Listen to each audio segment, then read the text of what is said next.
Okay, guys, good evening. Thank you guys for coming. Today we're starting a new project. We're going to start with Zayrov Hashem learning the Sefer that we were able to have the grace of God bestow upon us through many, many years of hard work. The Sefer called Chatzar Yosef. It's available now, as we know. Some guys wanted to learn it together because, who better to have commentate on the book than the person who wrote it? And therefore, let's get started. Okay, we lost a little time already. But we're going to jump straight to chapter 6. That's really where it takes off. That's really where the group discussions that I envisioned can start happening best. I mean, it can always happen, but the first 5 chapters are really a setup and a build-up, and it's just a warm-up, really. Chapter 6 is where it really takes off. Okay, it's a very famous Agadata that's brought down Masechet Gittin that everybody's heard at least one time in their life, probably, and now you're going to hear it in a way that you've never heard it in your entire life, and that is the story of Kamtza or Bar Kamtza. So if you have the book, it's page number 39. We're going to start from there. We started learning the introduction before. It's important to learn the introduction so you know what each section is about. But since you have me, I'll guide you as we go along. Any questions? Jump out. Of course, please don't hesitate. I want to hear all your thoughts. Everything you have to say, good or bad. Whatever it is. Okay, so we're just going to read the Gemara starting section 1 in English. We're going to skip the Hebrew for now. It's there for those who want to learn Hebrew as well, but we're going to go straight to English. The story starts like this. It says, because of Kamtza and Bar Kamtza, Yerushalayim was destroyed. It's talking about the second temple era, okay? Which was destroyed by the Romans. The Gemara says over here, because of Kamtza and Bar Kamtza, these two people, Yerushalayim was destroyed. It says a certain man whose friend was Kamtza and whose enemy was Bar Kamtza made a banquet. So far we have how many people? 3 people. We have the person who's throwing the party. He's going to be called the host. We have a guy named Kamtza who is his friend, close friend. And we have a guy named Bar Kamtza who is the exact opposite of that. Not his close friend. His enemy. He said to his servant, meaning the host, go bring me Kamtza. He wanted to invite Kamtza to the party. The servant went and brought him Bar Kamtza. The host came and found that Bar Kamtza was sitting at his banquet. The host said to Bar Kamtza, let us see. That man is an enemy of this man. What do you want here? That's what he said. Get up and go out. Bar Kamtza said to the host, since I have already come, let me be, and I will give you money for that which I eat and drink. He said to him, no. He said to him, I will give you money for half your banquet. He said to him, no. He said to him, I'll give you money for all your banquet. Just don't embarrass me, right? He's begging with the guy, pleading with the guy. He said to him, no. He took him beyadeh, which means by his hand, picked him up and took him out. That is the start of the story. Very famous story. The story continues in section 2 and 3, but this is just the first part of the story that we're going to try to think about and analyze. So many questions already that should have been exploding in your mind when you read this. But don't worry, I'll spell it out for you as I do. First we said Rashi. Rashi, what does he say over here? He brings Kamtza and Bar Kamtza. These were the names of 2 Jews. That's Rashi's opinion. So these are the names of 2 different Jews. This is going to contrast a different opinion, as we'll see later on, who says that they were actually related. So we'll see. Rashi says there were 2 Stam Jews. Whose friend was Kamtza. That means the name of the host, confidant. Confidant means a close friend. That was Kamtza. Rashi is explaining who's who in the story. Okay? Yeah, we can skip that note 3. It's not important for now. Right. Okay. The next section is what we call Sha'ar Chatzar. Sha'ar Chatzar means the gate to the courtyard. The gate. It's the entrance where you come in. That's where the questions are outlined. That's where that's the first thing you should do. Anytime you're analyzing a text of Torah or anything like that, first thing you have to do is, okay, does it make sense? Where are the problems, the possible issues here? What do I have to figure out? That's the entrance. That's the gate, and that's where we put all the questions. Question number 1. Why did our Gemara not mention the party host's name at all? We have two names. We have Kamtza and Kamtza, and Bar Kamtza. We don't have the host name. Does it matter? Why not? People blame him for the destruction. You're saying because they will blame him for the... Well, listen, the Gemara seems to have no problem blaming people for the destruction. If it was all three of them, they should have put, because of the host, or whatever his name was, I don't know, Joe Schmo. Because of Joe Schmo, Kamtza and Bar Kamtza, Jerusalem was destroyed. Doesn't say that. It says Kamtza and Bar Kamtza, they destroyed Jerusalem. Kamtza, I'm pretty sure, isn't even meant, like, he's not even a part of the story. What do you mean? What do you mean Kamtza is not a part of the story? Like, he's not, it's only Bar Kamtza and the host, basically. So you're saying the conflict, I think, let me sharpen what you're saying. You're saying the conflict only seems to be present between the host and Bar Kamtza. Yeah, so why? Right? The whole story is called Kamtza and Bar Kamtza because it's important to the story, but Kamtza's not in the story. Right, but it's a very good point.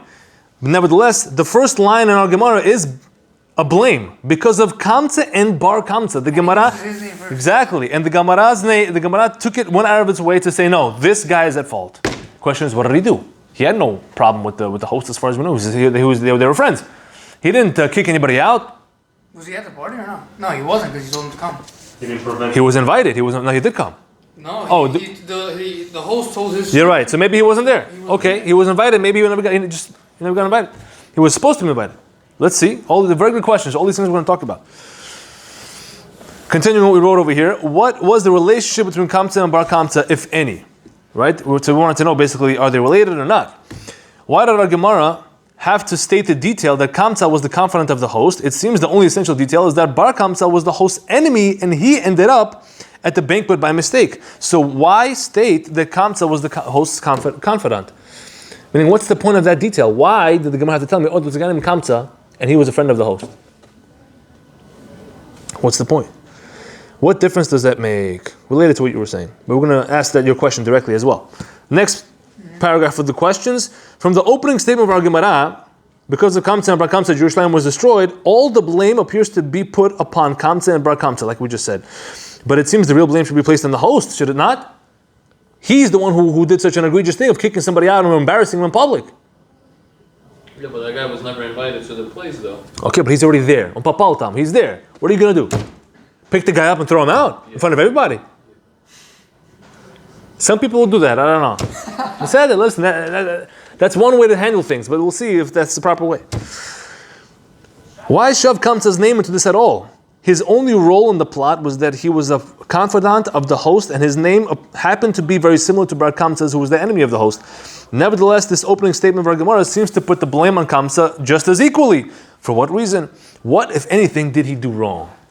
Gemara is blaming him for something. Our job is to investigate what did Kamtza do here. Why was he even there? Why did he come? He knew that they were friends. Who? Close friends. Who, Bar Kamtza? That's another question. Why did Bar Kamtza even show up? Did I ask this question? It's implied, basically. If the guy knows that he hates him, why'd he come? Good point. What are you saying, Manny? My brother, Hazak Baruch Manny, is saying? They're making truce. Perhaps Bar Kamtza thought that he was invited to make truce, to make peace. Good point. Maybe he knew he was going to react this way, so he came there. Maybe he knew what? Yeah. I already know you're going to get super deep with this. I already know. Would you say? I don't understand what you're saying. I'm sorry. One more time, I'll brush. It says big words. Maybe he wanted to set it up, be humiliated on He purpose. wanted the conflict. You're saying Bar Kamtza wanted to be humiliated? No, I have a hard time believing that. That Bar Kamtza came on purpose to be humiliated. The other guy, the host, and be like, "Wow, what a cruel individual." Maybe that was his mission, you know. He was trying to show everybody how bad the host is, so he came on purpose to be embarrassed. That's what he's saying. It's a little bit of a stretch, a little bit of a push. I don't know. If someone would really sacrifice their own honor to show how bad someone else is, I don't know how righteous this guy Bar Kamtza was. So I don't know about that. Fine, let's see what else we have here. Next part of the questions. The infamous reason, this is a little bit outside the box of our story. The infamous reason for the destruction of the second temple was Sinat Chinam. You've heard this before. Sinat Chinam, we know, means baseless hatred. Hatred for no reason. Chinam means free. Free hatred. And the source of this, Masechet Yoma 9b, it says over there straight out. This, again, there's some other reasons why the temple was destroyed that the Gemara brings down in other places as well, which we'll talk about. This being so, where is the baseless hatred in this story? Right? We're trying to say that the Gemarot cannot be contradicting each other. If there's one Gemara that says that the second temple was destroyed because of baseless hatred. And now this Gemara in Gittin is telling us that the temple was destroyed because of Yerushalayim, including the temple, was destroyed because of Kamtza and Bar Kamtza. They cannot be contradictory statements. They have to both be true. So if that's the case, where is the baseless hatred present in our story here? Our Gemara introduces the story by simply telling us that the host and Bar Kamtza were enemies already. Right? That was the backdrop of the story. He hates him already, and he has a friend named Kamtza. This means that the host did not throw Bar Kamtza out baselessly, right? He did it because they were enemies. They had a history. He already hated him, so it's not for no reason. So the question becomes, why were there even enemies in the first place? What started all this? Next page, page 40. Why did the host first speak to Bar Kamtza in third? Now, okay, now I'm getting very nitty-gritty over here. If you look at the conversation, look back in the Gemara. When the host sees Bar Kamtza in the party, he says to him the following, quote, he says, let us see, this man is an enemy of this man. That man is an enemy of this man. What do you want here? That's what he said. What does he mean by that?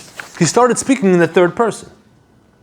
And then he changed mid-sentence to second person, saying you. Sounds like an arrogant sentence. He said, this guy hates this guy, what do you want here? So he flipped. What does he even mean by that? That's the essence of that question. Next question. How are we to, again, I'm bombarding you with questions right now, but that's the style. I like to pile it all up, make you go nuts. Yeah. Like what does this even mean? I'm trying to show you how people can read a story in the Gemara. They read this and they go, okay, Chabal, temple was destroyed. The guy got embarrassed. All right. Look at the text. Do you know how many problems there are in this text you have to analyze? We've been talking for 10, 15 minutes just on the questions. You understand the point I'm trying to show you? And the reason I'm doing this more is because I want you to be bothered by the questions. The more the questions bother you and bother your sleep at night, the more you're going to enjoy the answer when you hear it. Exactly. The more you're going to enjoy the answer when you hear it. It's all about the build-up. It's all about the suspense. Okay? So now, it says over here, how are we to understand, last question, how are we to understand that he took him by his hand? Meaning, whose hand is this referring to? The Gemara says at the end, he took him by hand. What does that mean? Does it simply mean that the host took Bar Kamtza by hand, which means by force? You forced him out? Or does it mean specifically that the host grabbed Bar Kamtza's hand and forced him out that way? Meaning, is the hand talking about the host's hand that he pushed with? Like literally, Or is it talking about Bar Kamtza's hand, that he took Bar Kamtza's hand and pulled him out? That's my technical question. There's a reason for, again, any question I ask here, there's a reason, and it will be revealed later. The Gemara says by his hand. His could be whose? it could be Bar Kamtza's or it could be the host. Exactly. That's the point. Why mention the hand altogether? That's another question. Why you have to tell me that way? Just say he took him out. Why not just say he took him out? Why I say, or just say he pushed him out? Why do you have to say he took him by hand? Why do I care about this detail about the hand? Why do I care if it was the foot, if he headbutted him out, if it was the elbow? Why does it matter? Good. That is all the questions that we're taking. Now the next step is the next section, which we call Amudei Chatzar. Huh? No. Some, but not. Yeah. Okay. Amudei Chatzar. This means pillars of the courtyard. Okay, it's all a very long, as you can see, extended metaphor here. Okay, so the pillars of the courtyard, Amudim. The Chachamim through every generation, they're called the Amudim, the pillars of that generation, right? They stand for the whole generation. So before we go ahead and try to offer our own answers, we have to first see what Chachamim before us, who were much greater than us, thought about this Gemara and what they said. So we're gonna, we go through each one of them. They're basically paraphrase summaries of the text that they write on this Gemara. First one we're going to look at is the Petach Hainayim. Very simple answer. Petach Hainayim is the Chidah. One of the biggest Sfaradi Chachamim ever. He wrote, he's a prolific writer. On the bottom we explain over here in note 1 about him. He says on our Gemara the following. Our Gemara statement, because of Kamtza and Bar Kamtza, Jerusalem was destroyed. It simply means that because of the similarity in their names, which caused them to be mixed up easily, Jerusalem was destroyed. Gives a very simple answer. Fine, it was just the reason why the Gemara tells their names, because you could very easily mix them up, and that's what happened, and one thing leads to the next. Okay, I have no problem. I don't think bad with the building. Right, that's a very simple answer. Displeasing answer. It's like, You can never take the Gemara out of its simple context. The simple always is true. anticlimactic. And that's why it's coming here. Again, the real answer is going to be here, man. There's a couple pages later. You have to wait.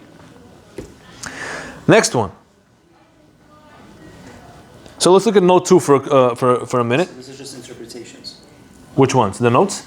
This whole part is. Yes, this is what different Chachamim wrote about this Gemara throughout the years, and I summarized them here. That's what it is. And there is a answer, or is there? To these questions? These questions are my questions. So sometimes the question will be, answers to the question will be offered by these Chachamim. Sometimes I'll agree, sometimes I'll disagree. I'll offer another answer. But in the end, that's where the real climax and all the answers will be given. At the Chatzar Yosef portion. So there's no interpretation at the end. There's like a straight answer at the end. Oh, because they all come to an agreement. The Chachamim, right? No. They have different opinions, but the approach, meaning the answers to all the questions can be 99% of the time found at the end, the Chatzar Yosef section. Okay, as we keep going. Right, because those are my specific questions. Sometimes I take questions from other Chachamim also who asked, and I put it in as well. I forgot that you took everything and you put it together. Right. Okay? So now, note number 2. According to this approach of the Petach Hanayim, that they were just mixed up, there's no real blame to be put on Kamtza. Right? That's what he would say. Oh, the only reason why the Gemara mentioned Kamtza's names is because they have similar names. And therefore, according to that approach, there's no real blame to put Kamtza didn't do anything wrong. Fine, simple. Bring another answer or not? Yes, of course. We got it. Patience, my friend. I don't know how much we're going to get done today. We'll continue hopefully next time. If you guys want, maybe Thursdays, but I don't know. I don't want to overwhelm you guys. Let's see. Maharsha. Maharsha is a very, very famous commentator on Agadot, on stories of the Gemara. He's in the back of every Hebrew Gemara. His commentary is in the back. What does he say about this Gemara? He says the following. It seems Bar Kamtza was the son of Kamtza. So the Maharsha's approach is that they were related. So they literally, if you look at note number 3, indeed the word bar means son in Aramaic.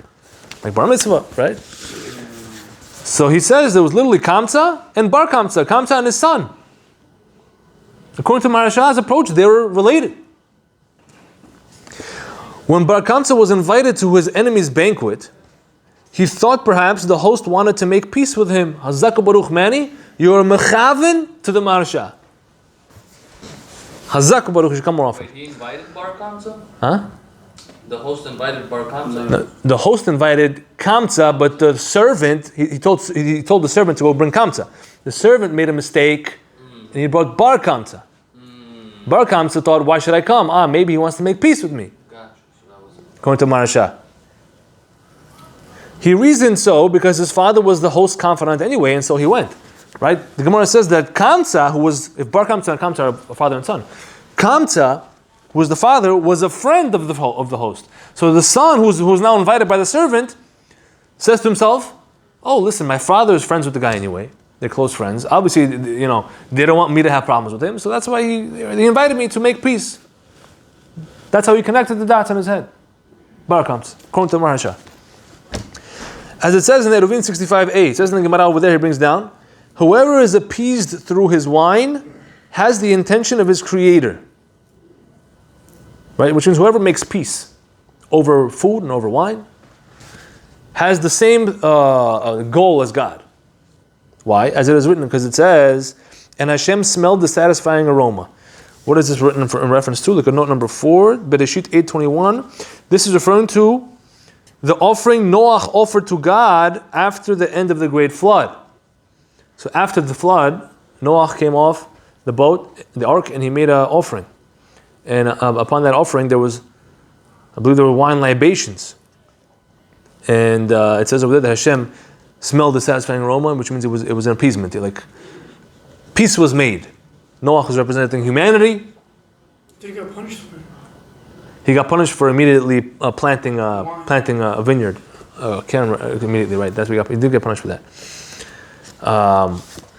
But nevertheless, he also made a sacrifice. And for that, it was like a peace treaty. To explain, when one hates his fellow due to some grievance he has against him, he may be appeased with his wine, meaning he may be invited over for a feast where his own wine will be served. such a person has the intention of his creator, which means he is behaving in accordance with God, who also is appeased when a man who seeks atonement offers an item that is his, since everything in the world belongs to him. You understand? Which means, when a person gives a sacrifice to God, what is he giving to him? He's really giving God something of his own, because God owns everything. Yeah, technically it's his, but technically it's not his. Everything belongs to God, right? So same thing. So it's the same thing when a person comes over, when somebody invites you to their house and they want to make peace with you, and they pour you some wine, some shots, whatever it is, it's a sign of peace. He's giving you of his own. So same thing with the sacrifice. When you're giving, it's really not yours, it's God. So it's like God is almost offering it to you in a way, and you are making peace with God over whatever sin was done. That's the comparison he's making. But the host in this story did not have this godly intention. Quite the opposite. Since he said, let us see that man is an enemy of this man. Right? He said we're enemies, by which he meant, how could you err and make a mistake, and even think for a second that I would invite you to my banquet and share my delicacies with you? He said the opposite of that. Right? The opposite of peace. That's the Marsha. Next, we're going to do Ben Yehoyada. Ben Yehoyada is the Ben Ish Chai, famous commentary that he has on the stories of the Gemara. He has two books that he wrote on it. One is called Ben Yehoyada, one is called Ben Ayahu. Interesting point. The Ben Ish Chai, his real name is Yosef Chaim. That's his first book. Huh? But that's the book that made him famous. The book that made him famous is called the Ben Ish Chai. And that's how you get the name. His real name is Yosef Chaim. The reason why he named all his books similar names, if it's in the same verse in Shmuel, the book of Samuel, there's a verse talks about a person whose name was Benayahu Ben Yehoyada. That was the army general. That was his first name? Full name? Benayahu, son of Yehoyada. Ben Yehoyada. He was the army general of David HaMelech. And in that verse it describes him. It says he's Ben Ish Chai. And it says Rav Ba'alim, and it says all these other titles that he had, this person. And the Ben Ish Chai that we know, Ben Yosef Chaim, he believed that he was a Gilgul, a reincarnation of him. And that's why all his books are titled by some words in that verse. He believed or he knew? According to him, he knew. He knew, fine, he knew. He knew more than us. He was his reincarnation. And he was the original Ben Ayahu Ben Yehoyada, he was a huge Talmid Chacham, and he was a huge warrior. Not only that, he didn't only fight people, he fought demons. It says that actually in Masechet Gittin, there's a famous story that we did not analyze, unfortunately. One day we will, but it's a very long story, that's why we couldn't get into it, where there's a entity, his name was Ashmedai. He's the king of the demons. And he had a whole thing with the Shlomo HaMelech where he basically took his place. Oh yeah. And Ben Yehoyada was the one that trapped him and got him back and got Shlomo back. His father's general was the one to save him. Yeah. But that was his I did not know reincarnation. that. Yeah. I just learned that. I learned that. No, see, the Ben Ish Chai was his reincarnation of that person. No, the general was the general. But the general actually fought the Yeah. demon as well.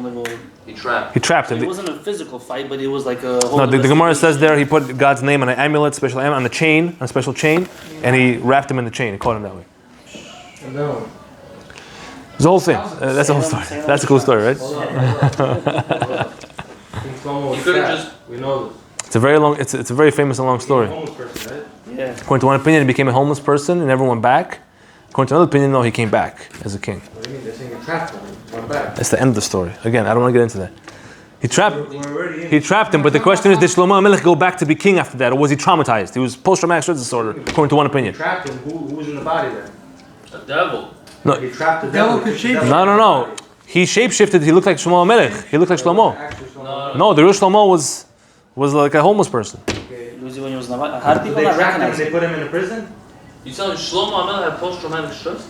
According to one opinion, yeah. Bro, after you deal with that, Pray and go back? The guy wasn't going to do that?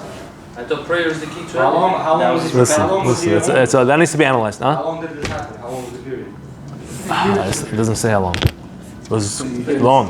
It doesn't I learned it in certain time. Wasn't he the wisest person who ever lived? Yeah, but doesn't mean he's invulnerable. How did that happen? What was the story? How did he?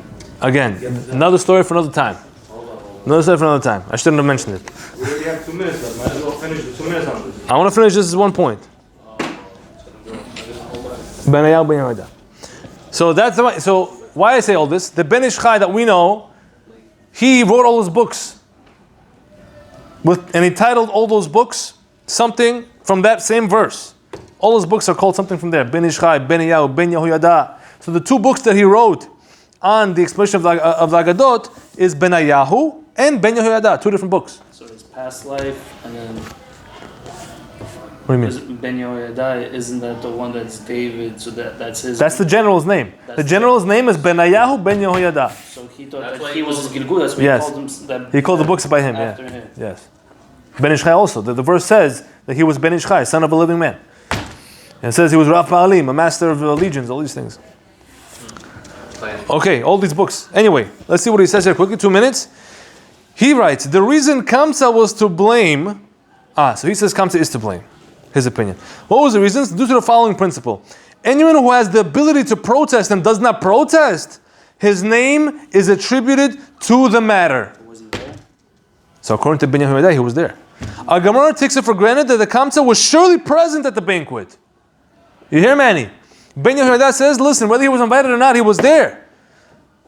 When Bar Kamtza was being thrown out, he was there. And since he was the confidant of the host, he surely had the capability to appease the host and prevent such embarrassment from occurring. But he failed to do so, and so he is to blame. Wow. That makes sense. So what happened to the king? Wow. But then his reaction is also to blame. The host's reaction. He's still He's all to blame. We'll see. We'll see. If we take the approach of the Marasha, the Marasha was before him, so he read him before he wrote. That they were father and son, then surely Kamtza, being the father, had the responsibility to mend. I like fancy words. Mend means to change.